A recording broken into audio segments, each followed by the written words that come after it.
네, 우리 겸비라는 제목으로 두 번째 말씀을 함께 나누고 있습니다. 우리 지난주에 겸비라는 감정에 대해서 좀 이야기를 나눠봤는데요. 겸손하게 하나님 앞에서 나 자신을 낮추는 그 감정들, 우리가 이 시대를 살아가며 또 상반기에 있을 우리 청년부 수련회를 기대하는 마음으로 우리 자신을 좀 돌아봤으면 좋겠다라는 마음으로 겸비라는 감정을 또 태도를 하나님 앞에서 나누고 있습니다.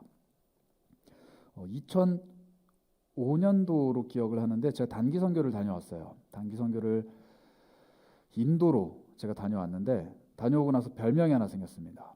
뭐냐면 동키예요. 동키 혹시 아세요? 슈렉에 나오는 캐릭터입니다.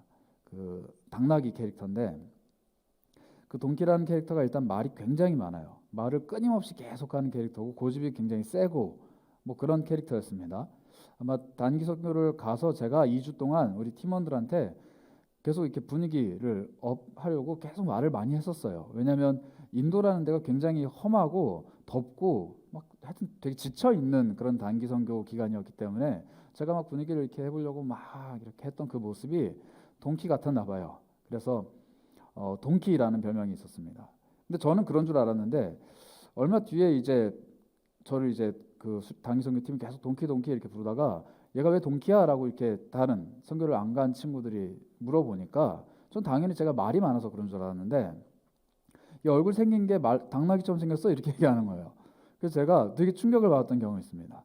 물론 그때가 지금보다 제가 한 10kg 정도 살이 10kg 더 빠졌을 때일 거예요. 한 5kg, 60kg 초반대여서 굉장히 말라 있었긴 했어요. 그래서 얼굴이 좀 이렇게 지금도 길지만 좀 더 길었던, 그래서 그게 컴플렉스였는데 동키라고 부르니까 굉장히 기분이 안 좋더라고요. 그래서 전 당나귀를 별로 안 좋아해요. 당나귀를 안 좋아하는데 오늘 우리가 읽은 이 본문에 예수님이 당나귀를 타고 오셨답니다. 나귀.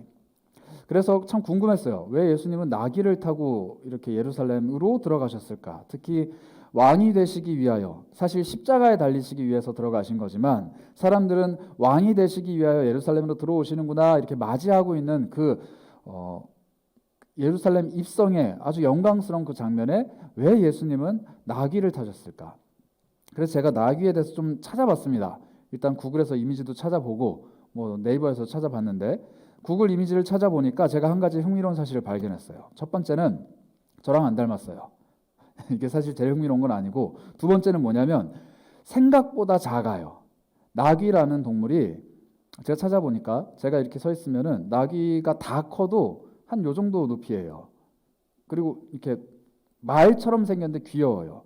그래서 이 나귀라는 동물이 굉장히 작고 나귀의 새끼, 즉 어린 나귀는 거의 뭐 우리가 키우는 강아지 수준, 조그만 강아지 수준이더라고요. 그 생각보다 굉장히 작구나라는 걸 느꼈고, 이 네이버를 통해서 좀 더 찾아보니까 나귀가 가지고 있는 특징이 있습니다. 이 나귀가 가지고 있는 특징은 첫 번째로 말을 안 들어요. 얘가 왜 말을 안 듣느냐? 지능이 좋습니다. 이 나귀가 생각보다 지능이 굉장히 좋아요. 강아지급이래요. 그래서 얘네들이 자기가 한번 가봤던 길은 안 잊어버려요. 그래서 아무리 거기를 지금 가는 길인데 아무리 다른 곳을 끌고 가도 자기가 거기를 가야겠다라고 생각을 하면은 절대 말을 듣지 않는다는 거예요. 고집도 엄청 세고 이 주인이 가자고 해도 코에서 막 김을 푹푹 내뿜으면서 안 가겠다고 막 고개를 젓는 그런 습성이 있대요. 그래서 예수님이 살고 계셨던 이 고대 근동, 지금도 그렇고요. 이 중동 지역에서는 나귀를 어떤 용도로 쓰냐면은 운송용으로 씁니다. 특히 양을 치는 목동들이 이 나귀를 주로 이용해요. 왜냐하면 광야 같은 곳 혹은 이제 넓은 들판에서 길이 없어지는 경우들이 많은데 뭐 풀이 자라거나 혹은 사람들이 많이 왔다 갔다 하지 않으니까 길이 이렇게 눈에 딱 보이지 않는데 나귀들은 기가 막히게 그 길을 기억한다는 거예요. 그래서 양떼를 이끌고 목동이 가는데 목동이 막 길을 찾아서 갈 필요 없이 나귀를 끌고 탁 출발을 하면은 나귀는 목동이 의뢰껏 어디까지 가겠거니 생각을 하고 그 길을 혼자 간다는 거예요. 그래서 목동이 그 위에 앉아 있기만 하면은 쫄쫄쫄쫄 나귀는 가고 그 뒤를 양이 쫄쫄쫄쫄 따라온다는 겁니다. 그래서 제가 구글 이미지를 막 검색을 해봤더니 그런 장면이 굉장히 많아요. 요즘에도 목동들이 나귀를 통해서 이렇게 양들을 끌고 가는데 나귀는 정면을 바라보고 가요. 그런데 목동은 정면을 바라보고 나귀의 위에 앉는 게 아니라 뒤를 바라보고 앉아요. 그리고 이 양들을 봅니다. 잘 쫓아오나 이렇게 보고 있고요. 심지어 어느 사진도 있냐면은 낙이랑 양들은 그냥 가고 목동은 막대기는 옆구리에 이렇게 딱 끼고 핸드폰을 이렇게 하고 있더라고요. 그 광야에서 핸드폰이 터진다는 것도 참 신기한데 목동은 핸드폰을 하고 있고 양들은 쫓아오고 당나귀, 즉 나귀는 그냥 갈 길을 가는 거예요. 이 정도로 나귀는 자기가 가는 길을 정확하게 알고 기억하고 목동이 뜻하는 바대로 움직이는 동물입니다. 그런데 이스라엘에 한 가지 굉장히 독특한 정통이 있었어요. 그게 뭐냐면은 왕인 사람 혹은 왕이 될 사람이 처음 예루살렘 성에 들어올 때는 이 나귀를 타고 들어와야 했습니다. 이 전통이 어떻게 생겼는지는 모르겠지만 아마 목자 되시는 주님, 즉 이스라엘 양떼를 이끌고 가는 진정한 목자 되시는 우리 하나님, 그리고 그 하나님을 도와서 이 양떼를 이끌고 가는 일을 하는 것이 이 나귀다라는 의미가 반영된 것이 아닌가 싶어요. 그래서 왕 하면은 나귀를 타고 다니는 것, 나귀를 타고 다니는 사람이라는 이미지가 이스라엘 안에 있었습니다. 그런데 이 이미지가 정확하게 새겨진 말씀이 하나 있어요. 스가랴서 9장 9절의 말씀인데 제가 한번 읽어보겠습니다. 시온에 따라 크게 기뻐할지어다 예루살렘에 따라 즐거이 부를지어다 보라 내 왕이 내게 임하시나니 그는 공의로우시며 구원을 베푸시며 겸손하여서 나귀를 타시나니 나귀의 작은 것 곧 나귀 새끼니라. 오늘 우리가 함께 읽은 마태복음 본문이 구약 성경에서 인용한 글인데 예수님에 대해서 예언한 글입니다. 스가랴 선지자가. 그런데 이 선지자가 뭐라고 얘기했냐면은 너희에게 왕이 오실 것인데 그는 공의로우신 분이시고 너희에게 구원을 베푸시는 분이신데 겸손한 분이다. 겸손한 분이다. 이렇게 이야기를 해요. 그래서 나귀의 작은 것, 나귀 새끼를 타고 오실 것이다 라고 이야기합니다. 그래서 이스라엘 백성들 머릿속에는 이 오실 메시아, 즉 다시 오실 하나님의 왕을 고대하면서 어떤 그림을 그렸냐면 우리에게 다시 오실 메시아는 공의로우신 분이시고 우리를 구원하시는 분이시고 우리의 모든 것들을 해결해 주실 분이신데 그분은 겸손하신 분이다.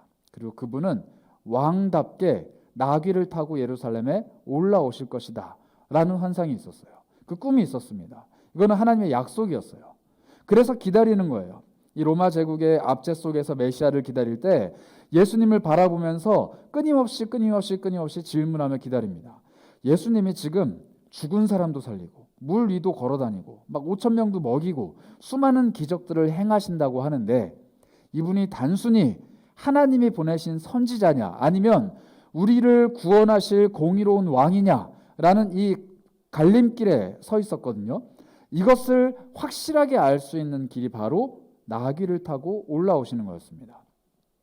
예수님이 동키를 타고 예루살렘으로 올라오시면 아, 저분은 드디어 진짜 메시아구나 라는 것을 사람들이 알 수 있었던 거예요. 그래서 그날 예수님이 나귀를 타고 올라오실 때 사람들이 난리가 난 겁니다. 자기 옷을 벗어서 예수님 앞에 깔고 주변에 있는 종려나무를 끌어모아서 흔들고 예수님을 향해 소리치면서 호산나 호산나 다윗의 자손이여 이렇게 막 외쳤어요.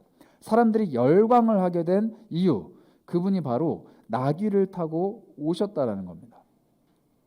그런데 여러분, 오늘은 한번 우리가 나귀의 입장에서 생각을 봤으면 좋겠어요. 이 반대로 바꿔서 생각을 하면 나귀의 입장에서는 내가 이스라엘의 왕을 도와서 이 목자들, 목동들을 도와서 양을 치는 그런 존재예요. 즉 어떤 공동체의 리더가 될 수도 있고 하나님이 세우신 종이 될 수도 있고 하나님이 사용하시는 도구가 될 수도 있는데 내 삶이 하나님을 위해서 이 양떼들을 돌보시는 목자 되신 하나님을 돕기 위해서 쓰임받기를 원하는 사람이라면 뭐 저처럼 목사로 사역하는 사람뿐만 아니라 내 삶 자체가 하나님께서 이 세상 속에서 자기 양떼들을 돌보시며 교회를 세우시고 하나님 나라를 확장하는 즉 하나님의 일에 내가 쓰임받기를 원하는 사람이라면 이 나귀와 같은 모습이 나에게 있어야 된다는 거예요. 내 등에 하나님을 짊어지고 있지만 하나님께서 돌보시는 양떼가 내 뒤를 따르고 있지만 이 양떼가 나의 양떼가 아니고 내가 걸어가는 길이 나의 길이 아니다 라는 것을 정확하게 알고 있는 나귀, 이 나귀라는 동물의 모습이 이 세상 속에서 하나님께 쓰임 받기를 원하는 많은 사람들이 가져야 되는 모습이라는 겁니다. 그런 의미에서 우리 삶을 한번 살펴봤으면 좋겠어요. 우리는 때때로 내 삶이 하나님 것이 되기를 원합니다. 찬양으로도 고백을 하고요. 내 삶이 하나님 것입니다. 내가 살아가는 이유도 하나님입니다. 내 삶을 이끌고 가시는 분도 하나님이십니다. 내가 하는 모든 일, 내가 가지고 있는 모든 것, 내가 펼치고 있는 내 모든 삶이 다 하나님 것입니다 라고 고백을 하면서 실상 우리는 나귀처럼 살지 않아요. 내 등 뒤에 예수 그리스도께서 앉으셨으면 그분이 가자고 하는 대로, 그분이 가셔야 할 길대로 내가 걸어가야 되는데, 우리는 흔히 어떻게 행동을 하냐면 정말 나귀가 가지고 있는 본성대로 행동을 해요. 나는 이 길을 가봤어요. 나는 이 길을 잘 알아요. 나는 여기로 가고 싶어요 라고 말을 하면서 예수님이 가고자 하는 방향과 전혀 상관없이 내가 가고자 하는 방향을 가려고 애를 쓰고 힘을 쓴다는 거예요. 내 뒤에 예수님이 탔든 말든, 내 뒤에 양떼가 쫓아오든 말든, 내가 지금 가는 길이 하나님의 사역이든 하나님의 길이든 뭐 상관없어요. 그냥 내가 가고 싶은 데로 가기 위해서 애쓰는 거예요. 예수님이 아니야 저리 가야 돼 라고 다그치셔도 좀 가만히 계시라고요. 이 길 내가 더 잘 안다고요. 내가 지금 취업 준비하는 거, 내가 지금 대학교를 가려고 고민하는 거, 내가 지금 연애할까 말까 고민하는 거, 내가 지금 어떻게 살아가야 될까 고민하는 거, 예수님 안 해보셨잖아요. 우리 예수님 취업 준비 안 해보셨어요. 우리 예수님 군대도 안 갔다 왔어요. 우리 예수님 출산도 안 했어요. 가정도 안 이루어보신 분이에요. 집 대출도 안 받아보셨어요. 아무것도 안 해보셨지만 나는 잘 안다고요. 내 친구들도 해봤고 우리 부모님도 하셨고 내 주변에는 수많은 사람들로부터 조언을 얻으면서 나는 그 길을 잘 걸어갈 수 있는 법을 잘 알고 있다고요. 나는 이 길을 걸어가 봤고 걸어갈 수 있고 걸어갈 수 있는 능력이 있어요. 그렇지만 예수님이 필요한 이유, 내가 가는 길이 하나님이 보증해 주시는 길이면 된다는 거예요. 내가 지금 이쪽으로도 갈 수 있고 이쪽으로도 갈 수 있고 저쪽으로도 갈 수 있는데 내 뒤에 앉아 계신 예수님이 나에게 아무런 코멘트를 하지 않고 평안히 그 길을 가만히 내버려 두신다면 내가 가는 길은 예수 그리스도의 길이에요. 그 길의 끝에 무엇이 있는지 몰라요. 그러나 내가 생각했을 때 가장 좋은 길 그냥 걸어가는데 내가 모시고 있는 나의 예수 그리스도가 나에게 아무런 터치를 하지 않아요. 그럼 뭐예요? 내가 가는 게 맞다는 거예요. 그러다가 인생이 갑자기 막다른 길에 몰리거나 내가 가는 길이 어그러지거나 가던 발걸음이 멈출 수밖에 없을 때, 아니 뒤돌아서 돌아올 수밖에 없을 때 우린 당황합니다. 하나님 진작에 막으시지, 진작에 아니라고 하시지, 내가 그토록 기도하고 애쓰고 지금껏 준비해놓은 것 왜 이제서야 막으시는 겁니까? 왜 처음에 내가 갈림길에서 고민할 때 나에게 말씀하시지 않았나요? 왜 나에게 길을 보여주시지 않았나요? 이렇게 고민해요. 그럼 예수님은 말씀하시겠죠. 애초에 듣지 않았잖아. 들을 생각도 없었잖아. 오늘 말씀에는 예수님이 이렇게 이야기를 하세요. 우리 5절을 다시 한번 볼까요? 아까 우리가 읽었던 스가랴 본문이랑 이 본문이랑, 아까 스가랴 본문이 기억나실지 모르겠는데 한번 비교해서 읽어보시기 바랍니다. 시온의 딸에게 이르기를 내 왕이 내게 임하나니 그는 겸손하여 나귀 곧 멍에 매는 짐승의 새끼를 탔다, 이렇게 이야기합니다. 조금 달라요. 스가랴서에서는 뭐라고 말씀하셨냐면요, 예수 그리스도께서 나귀의 작은 것 곧 나귀 새끼를 탔다, 이렇게 말씀하셨어요. 그냥 나귀의 작은 어린 나귀를 탔다, 이렇게 말씀하시는데 마태복음은 조금 다릅니다. 나귀 곧 멍에 매는 짐승의 작은 새끼를 탔다, 이렇게 말씀하세요. 멍에를 매는 짐승이에요. 뭔가 다르죠? 나귀는 본래 태어날 때부터 고집이 세요. 그리고 자기 가봤던 그 길만 걸어가려고 노력해요. 그게 자기에게 기쁨이에요. 그러나 사람이 그 위에 멍에를 메고 그 나귀를 훈련시키고 길을 가르치고 이 길은 잘못된 것이라는 것을 인지시켜주기 시작하면은 나귀는 가축화라는 걸 거칩니다. 그리고 주인의 뜻에 맞게 움직일 수 있도록 자기 성품이 변화가 돼요. 그리고 주인이 끌고 다니는 이 양들을 돌볼 수 있을 정도로 나귀는 주인과 뜻이 맞기 시작해요. 주인이 가자 하면은 주인이 원하는 길을 갈 수 있는 능력이 생긴다는 거예요. 무엇을 했을 때? 멍에를 짊어졌을 때. 예수님은 이 멍에를 짊어지는 짐승의 새끼를 구하셨습니다. 이것도 굉장히 중요해요. 왜냐하면 이 어린 나귀는 아직 멍에를 짊어지지 않았어요. 즉 사람을 태워본 적도 없고 사람을 태우는 훈련을 받아본 적도 없고 양들을 끌고 가는 훈련도 받아본 적이 없는 존재예요.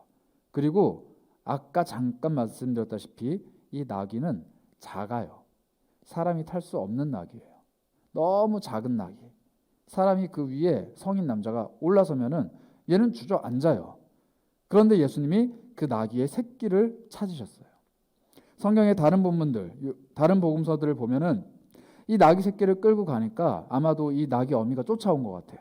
근데 예수님이 굳이 어미 나귀를 옆에 두시고 그 새끼 나귀를 타시겠다고 고집을 해요. 우리는 그림 같은 거나 뭐 영화를 보면은 예수님이 이렇게 큰 나귀 위에 다소곳하게 옆으로 이렇게 딱 앉아서 사람들의 환대를 받으면서 미소를 지으시면서 예루살렘으로 올라가는 장면을 생각합니다. 그러나 실상은 조금 달라요. 큰 나귀는 옆에 있고 작은 나귀가 예수님 발 아래 놓여 있습니다. 아마 예수님이 걸터 앉는 것처럼 앉으셨을지는 모르겠지만 힘을 줘서 앉지는 못하셨을 거예요. 상상을 좀 더 해보자면 골든 리트리버 같은 큰 강아지 위에 사람이 말을 타듯이 올라갔지만 이거 앉을 수 없잖아요. 그래서 그냥 예수님의 발도 걸어가고 나귀도 걸어가고 이런 어정쩡한 자세로 가지 않았을까 싶어요. 예루살렘에 들어오는 왕의 모습치고는 조금 어정쩡한 모습입니다. 이상한 모습이에요. 그런데 성경은 그 모습을 겸손하다 이렇게 이야기합니다. 우리가 함께 나누고 있는 말씀의 주제 겸비예요. 하나님 앞에서 예수님은 겸비하셨어요. 어떻게요? 나귀의 새끼를 타는 모습으로.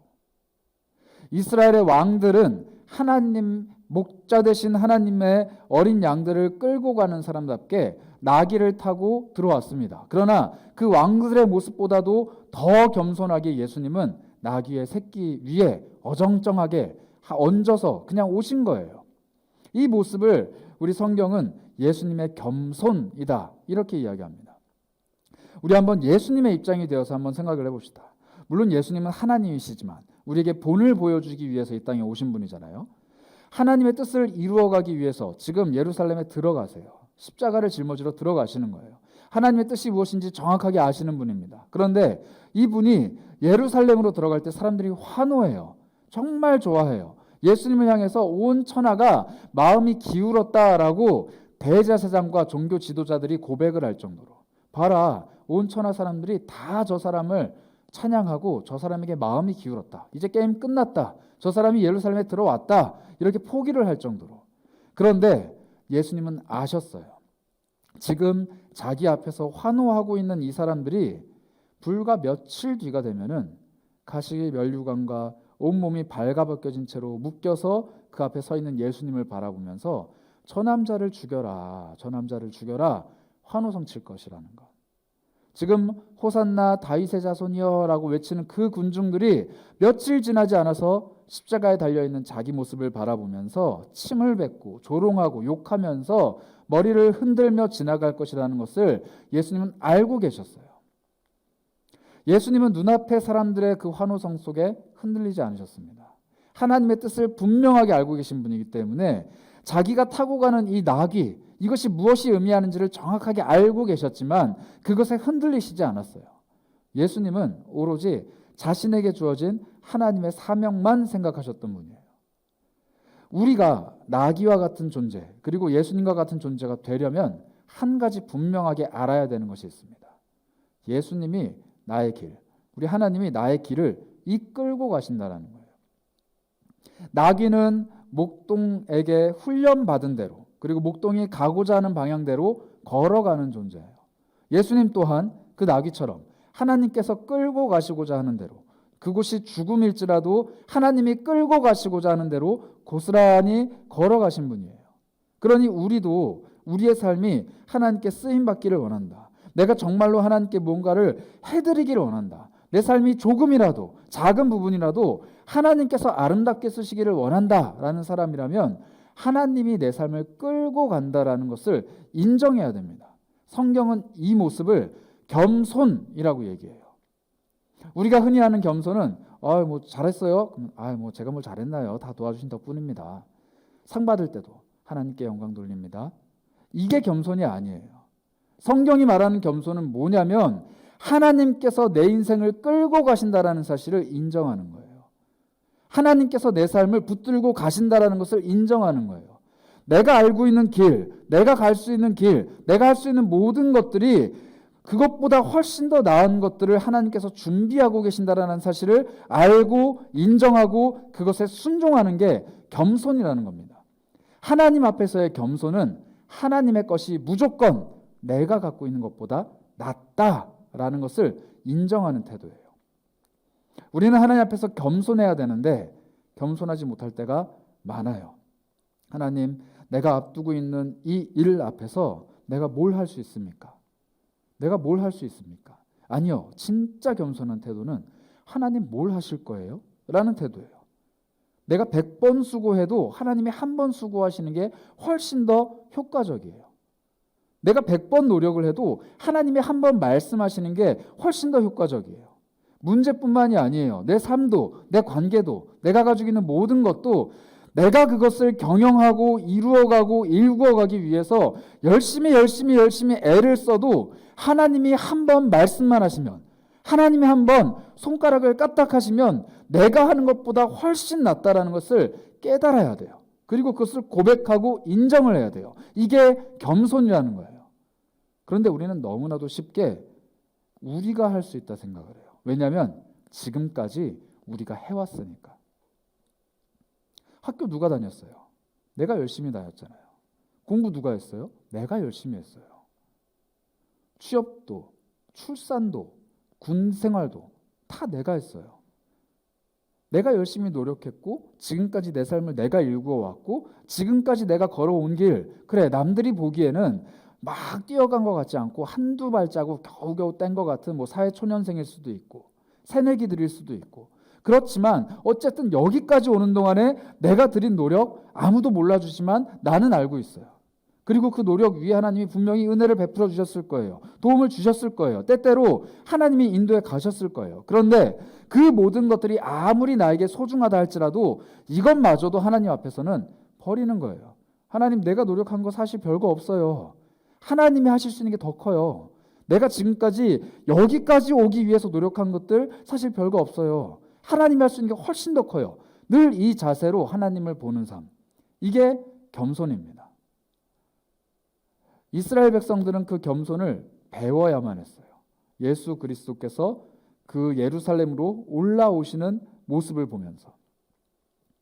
나귀는 자기 위에 올라와 있는 이 사람이 누군지 몰랐어요. 그런데 눈앞의 사람들은 환호성을 지르고 종려나무 가지를 흔들면서 자기가 걸어가는 길 위에 옷을 깔기 시작해요. 아무 영문도 몰랐던 그 나귀 어미와 나귀 새끼는 도대체 무슨 일인가 하면서 올라갔을 거예요. 여러분 잘 기억하시죠? 나귀는 한 번 갔던 길을 기억해요.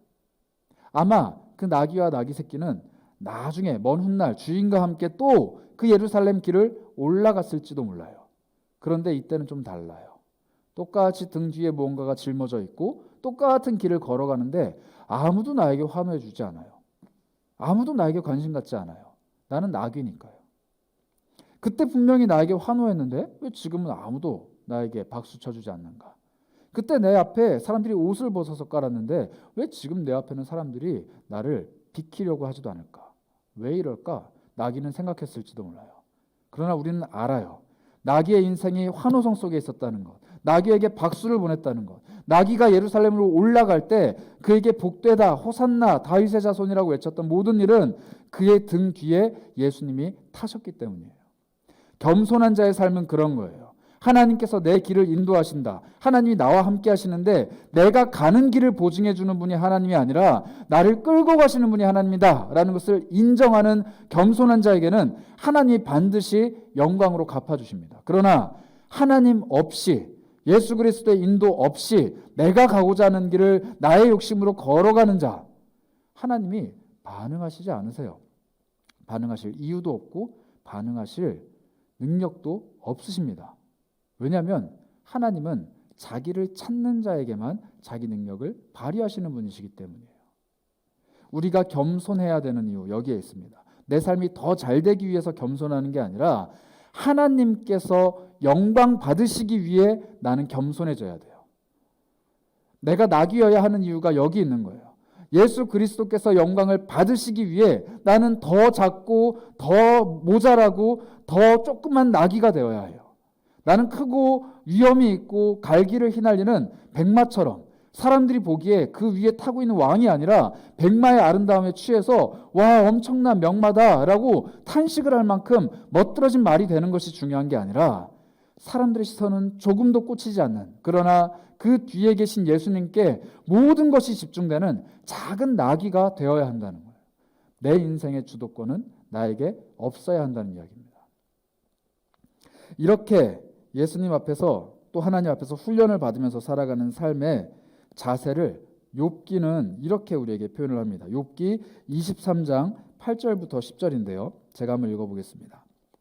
그런데 내가 앞으로 가도 그가 아니 계시고 뒤로 가도 보이지 아니하며 그가 왼쪽에서 일하시나 내가 만날 수 없고 그가 오른쪽으로 돌이키시나 배울 수 없구나. 그러나 내가 가는 길을 그가 아시나니 그가 나를 단련하신 후에는 내가 순금같이 되어 나오리라. 욥이 여러분들 알다시피 수많은 고난을 겪습니다. 말도 안 되는 일들을 겪어요. 그런데 그 욥이 이렇게 얘기하는 거예요. 내가 뒤를 돌아봐도 하나님이 안 계신다. 내가 앞을 봐도 하나님이 안 계십니다. 내가 왼쪽을 돌아봐도 하나님 만날 수 없고 오른쪽을 돌아봐도 하나님 만날 수 없다. 하나님이 계시지 않는 것 같다는 거예요. 그럴 수밖에 없죠.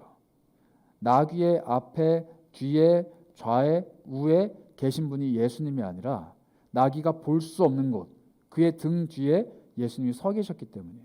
욥도 마찬가지예요. 그의 삶의 인생에 하나님의 손길이 덕지 묻어있지만 하나님이 보이시지 않는 것 같아요. 왜냐하면 자기 삶의 눈앞에 보이는 것은 역경과 고난과 괴로움과 여러 가지 문제들 뿐이거든요. 그런데 눈을 돌아봤을 땐 그거밖에 안 보이지만 욥이 깨달은 거예요. 나의 가는 길을 하나님이 아시는구나. 내가 사업에 성공도 해봤고 내가 자녀들도 많이 잘 길러봤고 내가 수많은 종들도 부려봤고 내가 재산을 엄청 많이 증식시켜 봤지만 모든 것이 다 망한 후에 내가 어디로 가야 될지 모르는, 옆뒤 좌우 아무 곳에도 하나님이 있지 않는, 그러나 나의 갈 길을 하나님이 아신다라는 거예요. 혹시 오늘 함께 예배하고 있는 여러분들 중에 어느 길로 가야 될지 몰라서 고민하는 분이 있다라면은 복 받으신 분들이에요. 길을 몰라야 돼요. 그래야 하나님의 길이 보입니다. 길을 찾아도 길이 안 보여야 돼요. 그래야 하나님이 길을 내시니까요. 우리가 즐겨하는 찬양대로 길을 만들어 가시는 분이에요. 웨이메이커, 그분은 내 앞에 아무것도 없는 그 상황에서 길을 만들어 내실 수 있는 분이라는 거예요. 나귀가 보이지 않는 길을 찾아서 헤매다가 이 길이구나 하면서 걸어갈지라도 그 길을 내시는 분은 하나님이십니다.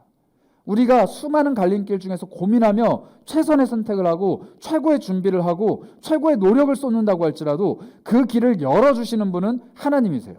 하나님이 열면 그 누구도 닫을 수 없고, 그러나 하나님이 막으시면 그 누구도 열 수 없습니다. 이게 하나님 앞에서 겸손한 자가 살아가는 삶의 비결이에요. 우리들의 인생을 그분이 순금같이, 정금같이, 순도 99.9%의 골드바처럼 하나님이 빚어가실 거예요. 그런데 그 과정을 우리에게 가르쳐주지 않으십니다. 나의 가는 길을 나에게 가르쳐주지 않는다는 거예요. 그분만 알고 계세요. 그러나 그분은 끝까지 나와 동행하시는 분이십니다. 내가 어디로 가야 되는지 몰라요. 어떻게 해야 될지도 모르겠어요. 내 인생에 꽉 막힌 것 같아요. 그러나 길을 아시는 하나님이 나와 동행하신다면 상관없어요. 눈앞이 캄캄해지는 어려움이어도 상관없어요. 앞으로 한 발자국 내디딜 수 없는 혼란일지라도 상관없어요. 내 옆뒤 좌우 위아래 밑에까지 아무리 부르짖어도 하나님의 음성이 들리지 않더라도 상관없어요. 하나님을 믿는 믿음만 있다면, 그리고 하나님이 내 삶을 붙들고 계시기만 한다면 지금 그 막막한 상황도 아무 상관이 없는 거예요. 나와 함께 하시는 예수 그리스도 때문에. 그 예수 그리스도와 지금 동행하고 계십니까? 그 예수 그리스도가 여러분들의 삶에 함께하고 계시냔 말이에요. 그게 느껴지지 않는다면 지금 우리는 하나님 앞에서 겸비해야 될 때입니다.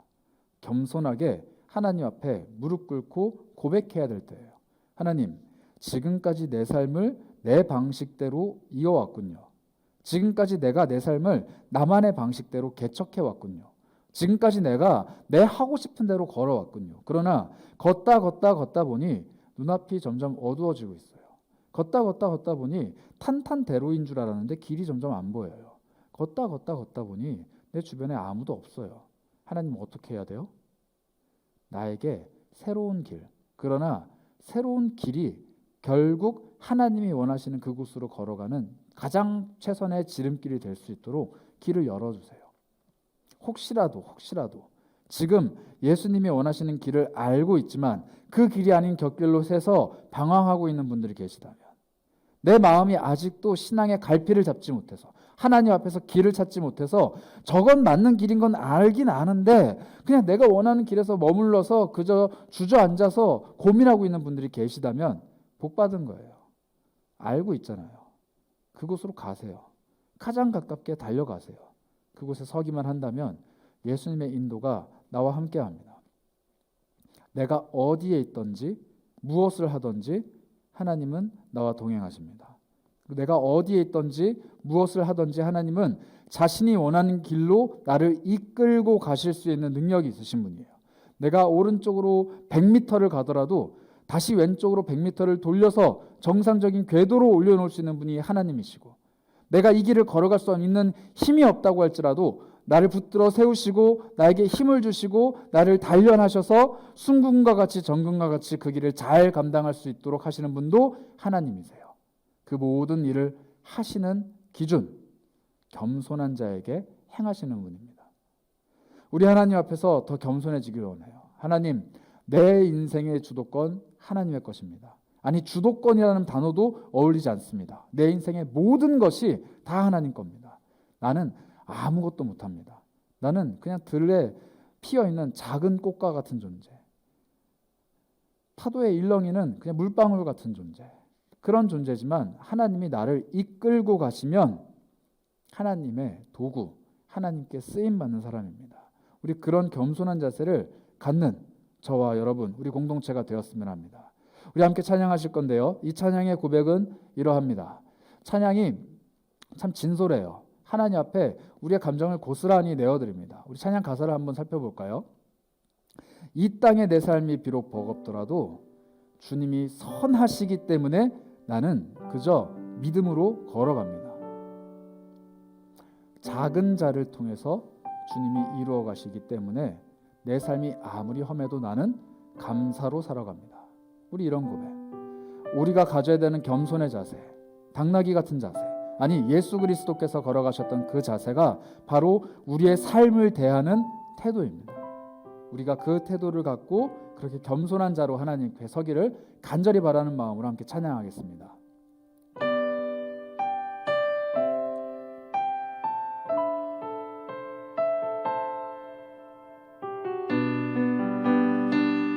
기쁨으로 함께 찬양할까요? 이 땅의 내 삶이,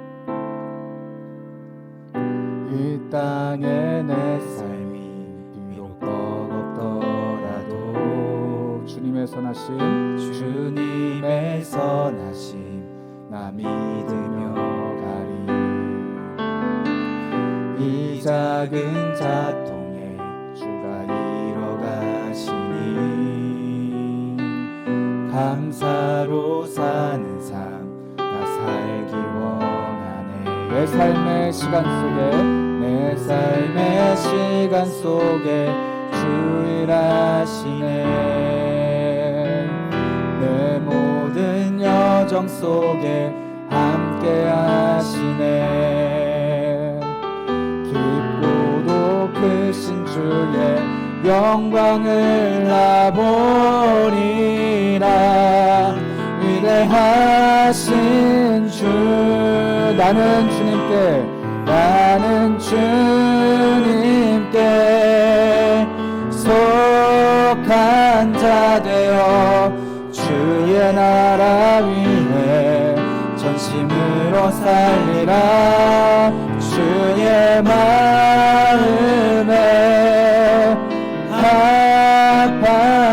자 되어 맡기신 소명이 이루리. 다시 한번 마음 모아서 함께 하나님께 찬양 올려드립니다. 이 땅의 내 삶이, 이 땅의 내 삶이 비록 버겁더라도 주님의 선하심을, 주님의 선하심 나 믿으며 가리. 이 작은 자를 통하여, 이 작은 자 통해 주가 이뤄가시니 감사로 사는 삶 나 살기로. 아멘. 내 삶의 시간 속에 주님 일하시네. 시간 속에 주 일하시네. 내 모든 여정 속에, 내 모든 여정 속에 함께 하시네. 깊고도 크신 주님의 영광을, 깊고도 크신 주의 영광을 나 보리라. 위대하신 주 고백합니다. 나는 주님께, 주님께 속한 자 되어 주의 나라 위해 전심으로 살리라. 주의 마음에 합한 자 되어 맡기신 소. 다시 한번 찬양합니다. 나는 주님께, 나는 주님께 속한 자 되어 주의 나라 위해 전심으로 살리라. 주의 마음에 합한 자 되어 맡기신 소명이 이루리.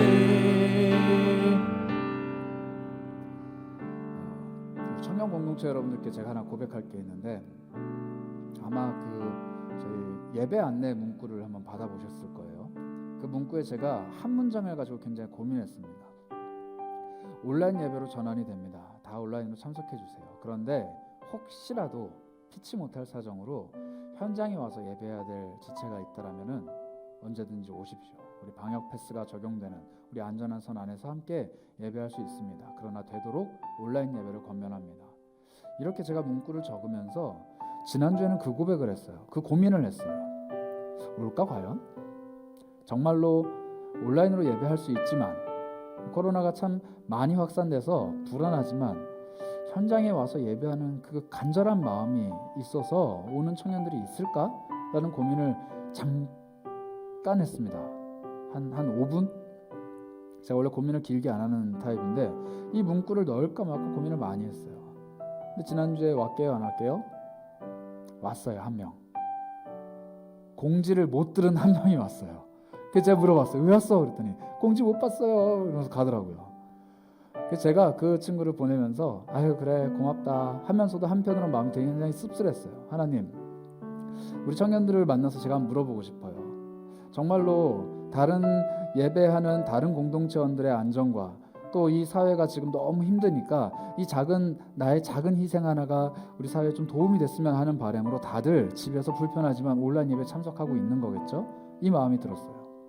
그렇게 하고 제가 또 한 주 동안 지나면서 또 문득 그 문구가 마음에 걸리는 거예요. 넣을까 말까. 그냥 넣었어요. 믿음으로. 넣으면서 제 마음속에 문득 그 마음이 들었어요. 아, 우리 온라인 예배에 익숙한 청년들 말고 우리 온라인 예배에 좀 미숙한 청년들, 특히 우리 공동체 작년 연말부터 새 가족들이 너무 많이 오고 있는데 이 새 청년들은 과연 온라인 예배가 참 괜찮을까? 쉬울까? 마음이 좀 편할까? 이 친구들만이라도 어떻게 좀 연락해볼까? 이런 마음이 좀 많이 들었습니다. 그래서 이 문구를 참 고민하다가 넣었어요. 오늘도. 그런데 오늘 여러분들 저도 사실 잘 모르겠어요. 지금 이 자리에 새 가족분이 와 계세요. 오늘 처음 예배를 방문해 주신 분들 반갑습니다. 그런데 제가 저 두 분이 예배실 안을 들어올 때 제가 하나 옆에서 회개하며 감사했어요. 하나님, 이 예배 익숙할까 익숙하지 못할까 마음이 어떨까 고민하는 거는 내가 오늘 설교 준비했듯이 내가 걸어가는 길이군요. 내가 생각하는 길이군요. 내가 헤아리는 길이군요. 하나님은 분명 다른 길들, 수업 많은 길들을, 더 좋은 길들을 알고 계시는데 나는 이 문구 넣을까 말까, 우리 청년들 마음은 어떨까, 우리 새가족들은 어떨까, 막 이런 고민하고 있었던 거예요. 그래서 제가 오늘 설교하면서 저도 한번 회개합니다.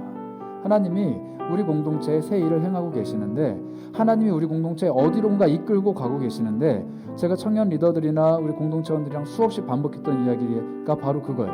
모르겠어요. 어떻게 하실지 모르겠어요.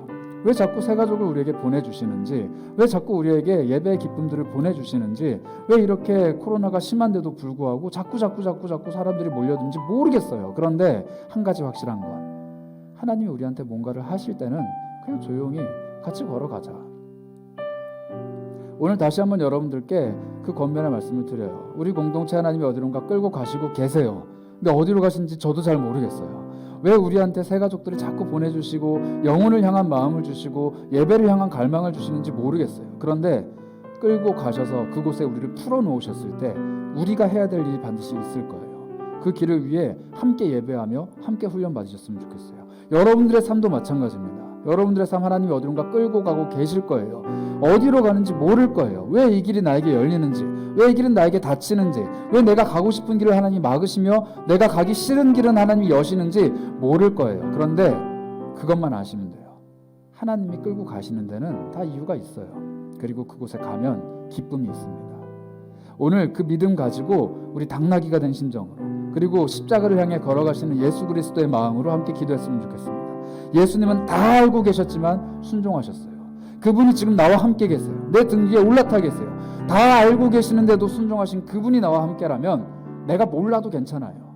다 알고 계시는 분이 내 뒤에 있는데, 나 이 가고 있는 길이 어디로 갈지 몰라도 괜찮아요. 다 알고 계시는 분이 함께 하신대. 그 하나님이 나와 함께 하십니다. 우리 공동체와 함께 하십니다.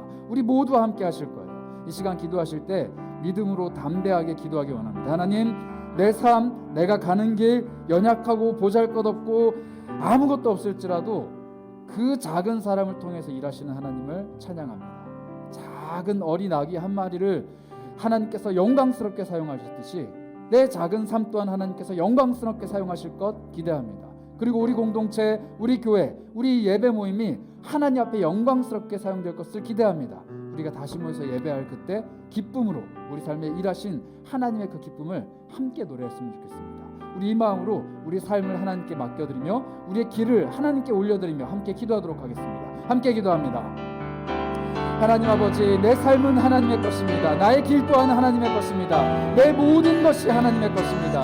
나를 인도해 가시는 분이 하나님이십니다. 나의 모든 길을 알고 계시는 분이 하나님이십니다. 그 하나님과 함께 하시는 내 삶, 작고 보잘것없고 연약한 삶일지라도 하나님이 함께 하시기 때문에 능력이 사는 것을 고백할 수 있습니다. 하나님, 내 인생 붙잡고 놓지 말아주시기 원합니다. 내가 원하는 곳으로 가려고 할 때 나를 굳게 붙들어 주시기 원합니다. 내가 이곳저곳 헤매이면서 하나님 알지 못해 떠돌아다니는 그때에도 하나님 나를 붙잡고 계신 그 손 결코 놓지 말아주시고, 나를 붙들고 계신 그 손 힘을 잃지 말아주시고, 나를 하나님께로 가까이 끌어당기시며 하나님과 동행하는 삶으로 나를 이끌어주셔서 내 마음을 겸손하게 만들어주시기 원합니다. 하나님이 나보다 나은 분이시다는 것, 하나님 나에게 좋은 계획 갖고 계신 분이라는 것, 하나님이 나의 인생의 주인이시다는 것을 고백할 줄 아는 겸손의 마음이 내 안에 있게 하여 주옵소서.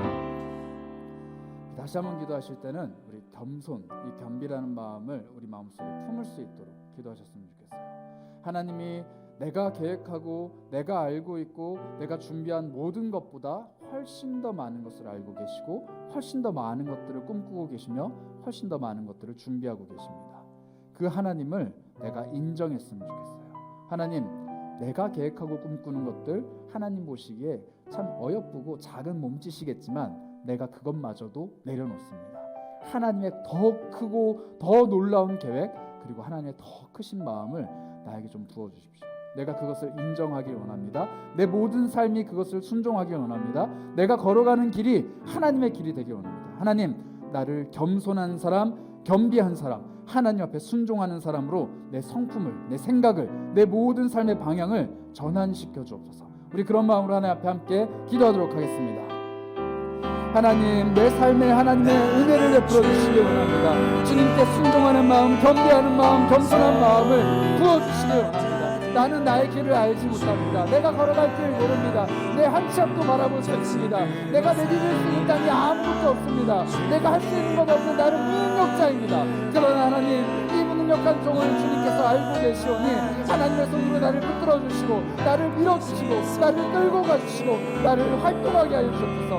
하나님의 성령이 충만한 사람이 되어서 내가 무엇을 하든지 어떻게 살아가든지 예수 그리스도의 뜻에 합한 자가 돼서 예수 그리스도의 도구로 예수 그리스도께 쓰임받는 자로 하나님 나라를 위해 작게나마 일할 수 있는 하나님의 사람들이 원합니다. 주님의 나라가 나의 일입니다. 주님의 나라가 나의 것입니다. 내 삶이 나의 것이 아니라 주님 것입니다. 이렇게 고백할 줄 아는 우리 모든 공동체가 될 수 있도록 하나님 인도하시고 태우시고 이끌고 가주옵소서. 하나님 함께하여 주옵소서. 함께 찬양합니다. 나는 주님께 속한 자 되어 주의 나라 위해 전심으로 살리라. 주의 마음에 합한 자 되어 맡기신 소명 이루리. 자, 기도하겠습니다. 하나님, 우리의 찬양의 고백도로 그리고 말씀을 통해서 우리에게 가르쳐 주신 대로 우리가 겸손한 사람 되길 원합니다. 우리가 작은 자라는 것, 보잘것없는 자라는 것, 가진 것이 아무것도 없고 꿈꾸고 계획하는 바가 한 치 앞도 헤아릴 수 없어서 어리석은 사람들이라는 것을 고백하길 원합니다. 그러나 나의 자금 때문에, 나의 무능력 때문에, 내가 할 수 없는 것에 대한 탄식 때문에 주저앉지 않게 하나님 나를 붙들어 주시옵소서. 더 크고 더 놀랍고 더 위대하신 하나님이 나를 일으켜 세우시고 나와 함께 걸어가시고 나를 뛰게 만드시고 나를 날아오르게 만드셔서 나로 높은 곳을 다니게 하시는 그 하나님의 은혜를 맛보길 원합니다. 하나님의 나라가 내 손끝에서 확장되는 역사를 보게 하시옵소서. 하나님의 말씀이 내 입술 끝에서 다른 이들에게 전파돼서 복음으로 생명으로 샘솟는 역사를 우리가 보게 하옵소서. 나는 작은 사람입니다. 나는 하나님 모릅니다. 나는 어떻게 해야 될지 잘 모릅니다. 이렇게 어리석은 사람들을 통해서 약할 때 강한 되시는 주님의 능력이 나타나길 원합니다. 우리 모두 다 하나님 앞에서 병자와 같이, 연약한 사람과 같이, 어린아이같이 약해지길 원합니다. 그래서 우리 모두가 하나님의 능력을 제대로 맛보길 원합니다. 하나님, 우리 인생이 연약하면 연약할수록, 우리 삶이 무너지면 무너질수록, 우리 앞에 길이 막히면 막힐수록, 좌우를 둘러봐도 앞뒤를 둘러봐도 하나님이 계시지 않는 것 같을수록 홀로 빛나는 영광 되신 하나님께서 내 삶에 더 크게 역사하실 만한 상황이 조성된다라는 것을 잊지 않길 원합니다. 막다른 골목 끝에서 내 등 뒤에 계신 하나님을 발견하게 하옵소서. 어디로 가야 할지 모르는 막막한 들판 위에서 나와 동행하시는 하나님을 발견하게 하옵소서. 길을 발견할 수 없을 그때 모든 길을 알고 계시는 우리 주 예수 그리스도를 의지하게 하옵소서. 우리의 삶의 희망이 되어주시고 능력이 되어주시고 소망이 되어주시고 특별히 나의 가는 길에 단련과 능력과 힘이 되어주시는, 그리하여서 나를 순금과 같이 하나님 앞에 나오게 하시는 우리 주 예수 그리스도의 이름으로 기도합니다.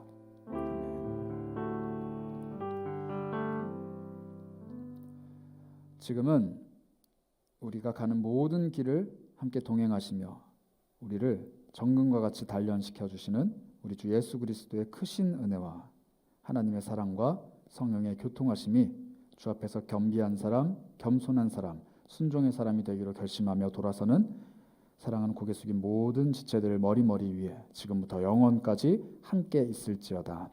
아멘.